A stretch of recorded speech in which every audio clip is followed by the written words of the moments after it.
Jangan mengumpat. Manusia boleh mengubah. Bila kita mengumpat, tuan-tuan, silat-silat Allah kalih mari pada kita. Baik.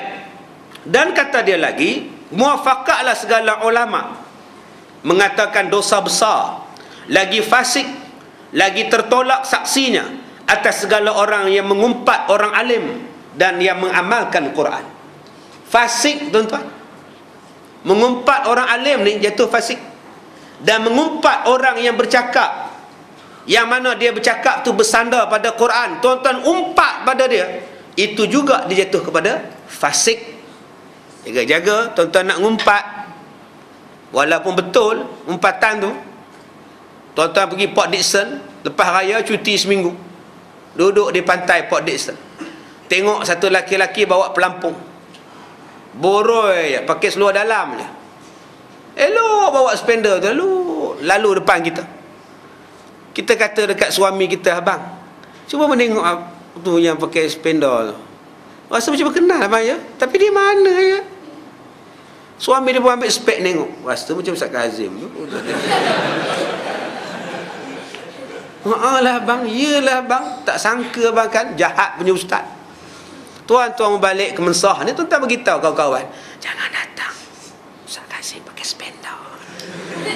Itu nama dia ngumpat. Walaupun betul, walaupun saya buat betul, tapi benda tu memalukan saya. Bila tuan-tuan kaburkan di Kemensah ni, tuan-tuan jatuh ngumpat.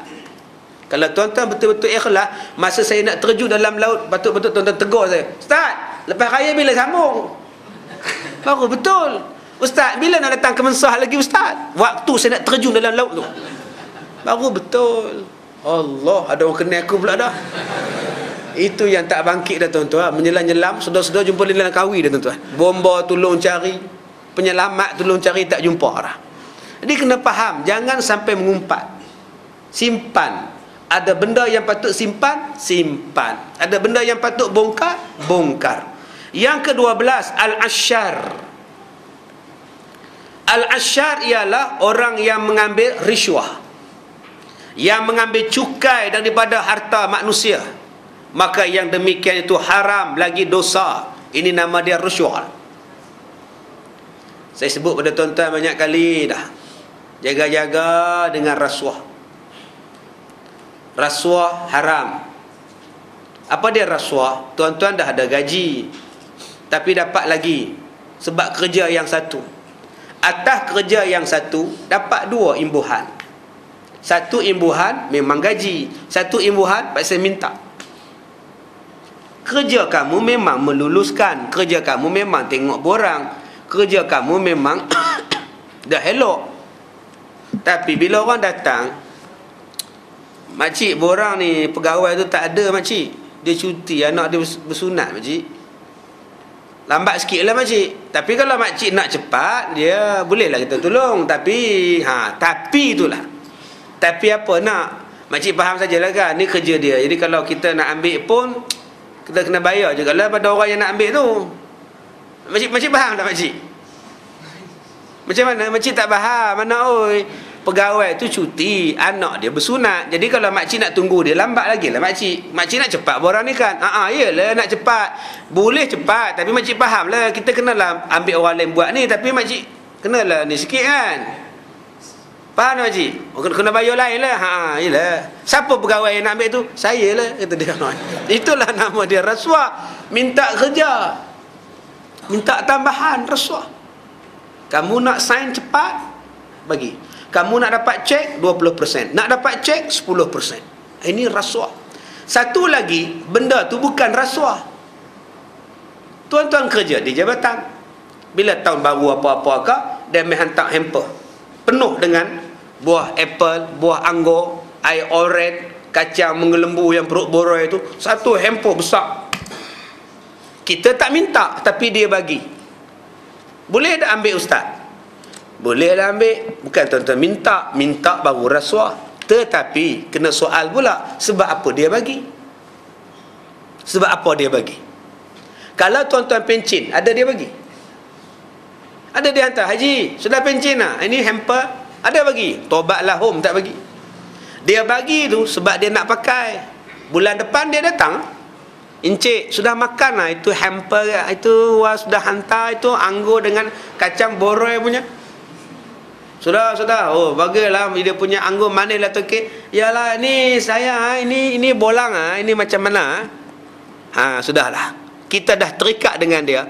Kalau tuan-tuan terikat pada masa itu, itulah nama dia syubhah. Lebih baik mengelakkan. Itu namanya al-asyar. Ada dua benda yang kita kena faham. Satu, riswah terang-terangan, dan satu lagi macam riswah, tapi bukan riswah. Dia hanya akan jadi riswah bila tuan-tuan teringat kepada hamper dia tu, sampai tuan-tuan memberikan keutamaan kepada kerja yang dia minta. Tuan-tuan, yang memberi rasuah adalah neraka, yang menerima rasuah juga adalah neraka. Jaga-jaga tuan-tuan. Ya, kaji betul-betul. Tuan-tuan, apa yang saya cakap hari ini, tuan-tuan kena kaji dengan Quran. Betul ataupun tidak.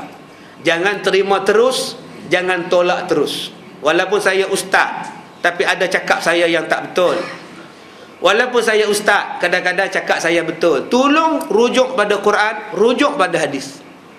Itulah gunanya dua telinga, belah kanan, belah kiri, dan otak di atas. Kenapa otak di atas? Dengarlah belah kanan, dengarlah belah kiri. Balik rumah tolong fikir.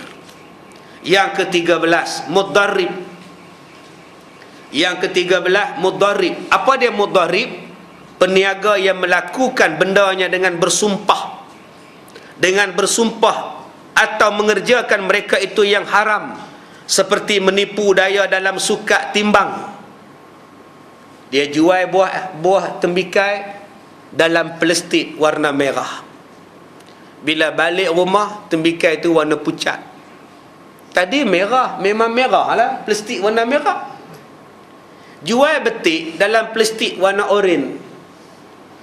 Kita pun beli lah. Bila buka dalam kereta, buang plastik, tengok-tengok, itu nama dia mudarrib. Tulis besar-besar, tembikai 3-10 ringgit. Tulis dengan papan plywood. Kita pun singgah, brek menyacak nak beli tembikai, buka pulsa. Bila tanya, mana tembikai 3-10 ringgit? Sudah habis. Yang ada sekarang 10 ringgit satu. Itu dah habis. Kenapa kamu ada papan iklan depan tu? Oh, itu lama punya. Lama punya, tuan-tuan ambil, tuan-tuan campak dalam pelukar. Ni handphone. Berapa ramai yang menipu dalam talian telefon. Suami dia pergi angkasawan, duduk di ISS. Pusat ni tak boleh nak kontak suami dia. Terputus hubungan. Isteri dia kata, dah cuba telefon bimbitnya, baru engineer pakat duk tengok. Pakat duk telefon handphone dia. Dapat di sana. ISS tu. Tengah makan pisang hamba Allah tu. Hello, kata dia. Tuan-tuan, iklan tu bohong tu. Padahal nombor dia tu 01 berapa, 01 berapa agak. 015 ke apa agak. Di kampung kita pun tak dapat. Tapi iklannya sampai di langit dapat. Ni pun pembohong tuan-tuan. Jaga-jaga. Itu nama dia mudarrib. Masalah tuan-tuan, telefon tak ada line ni. Line satu bar ya dah. Sat satu, sat dua, sat satu, sat dua. Penin. Tu yang jadi dekat pengantin baru menikah malam. Yang mak bapak ni duk buka hadiah, ambil gambar makan nasi pukul 11 malam. Yang pengantin ni duk tidur dengan isteri ni. Tengah-tengah duk lepak dengan isteri, telefon bunyi. Halo? Tak clear. Keluar pintu bilik. Tak clear sampai depan tu. Yang mak bapak semua lari dah. Pengantin tak pakai apa. Duk hello. Duk hello. Baru tengok, Allah. 10 tahun tuan-tuan tak balik raya. Ini pun bahaya pula. Tak ada line handphone ni. Dia yang mana nak nikah tu fikir-fikir dululah. Baik, jadi mudarrib ni tuan-tuan ialah orang yang menipu dalam jual beli. Tu haduk sorok gula, mudarrib lah tu. Nak bagi harga naik, bawang putih disorok. Nak bagi naik sekarang ni sorok aja. Lepas tu pakat naik lah barang-barang semua. Yang kedua, mudarrib pula ialah orang yang makan riba. Insurans riba, beli kereta secara riba, kain pelekat secara riba, kain baju secara riba, hutang secara riba, insurans kereta secara riba, jual beli kereta secara riba. Yang ke-14, Rafidhi. Orang yang benci ia akan daripada sahabat Nabi sallallahu alaihi wasallam. Benci pada Abu Bakar, benci pada Umar, benci pada Ali, benci pada sahabat Nabi Muawiyah, benci kepada Aisyah, dipanggil sebagai Rafidhi. Dan juga orang yang melakukan bid'ah. Bid'ah. Orang tanya, ustaz, apa hukum buat tahlil? Tahlil hukumnya harus, tidak ada asal, bukan sunnah, bukan wajib. Siapa-siapa yang anggap wajib jatuh bid'ah. Tetapi selagi mana tidak menganggap wajib, jatuh harus. Yang bid'ahnya bila tuan-tuan anggap wajib, baru bid'ah. Kalau tuan-tuan tak anggap, biasalah. Bagi orang makan, baca ayat Quran, tidak dikira bid'ah. Yang bid'ahnya bila tuan-tuan anggap wajib buat. Mak kata, main catur tidak salah, kerana ianya memberikan minda, membuka minda, menjadikan lebih cerdik, lebih orang berfikir. Tetapi ulama-ulama yang mengharamkan permainan catur pula berkata, permainan itu tidaklah salah. Yang salahnya apabila main sampai tak semayang, sampai lupa anak isteri. Bukan kata main catok aja, main segala benda hak lupa semayang, haram. Bukan permainan tu jadi haram, perbuatan main tu. Cuba tuan-tuan tengok orang main catur berjam-jam tuan-tuan. Setakat kampung ni tak apalah 10 minit. Yang pakar menung, tak apa dia tengok. Tuan-tuan tengok dah orang catur. Kita ingat dia nak ubah dah, tak tangan balik tu, menung. Kita lemah tuan-tuan. Yang heran orang pakat tengok, letih tuan-tuan, tak semayang 4 waktu. Yang ni yang jatuh haram ni. Yang ketiga, yang jatuh haram tu pasal apa? Pasal dia kata adanya patung-patung yang dipermainkan di dalam catur itu. Itu 3 pendapat. Yang pertama, tak salah main catur, selagi mana tidak menunaikan, tidak meninggalkan solat, tak haram. Semayang, pilah main, jangan buang masa, hukumnya harus main. Itu pendapat pertama. Kerana katanya catur tu memberikan akal, cerdik. Yang kedua, yang mengatakan haram sebab meninggalkan solat dan membuang masa. Dan yang ketiganya ialah haram, pendapat yang ketiga, kerana adanya patung-patungan yang dipermain dalam catur. Yang ke-16, sahibul kubah.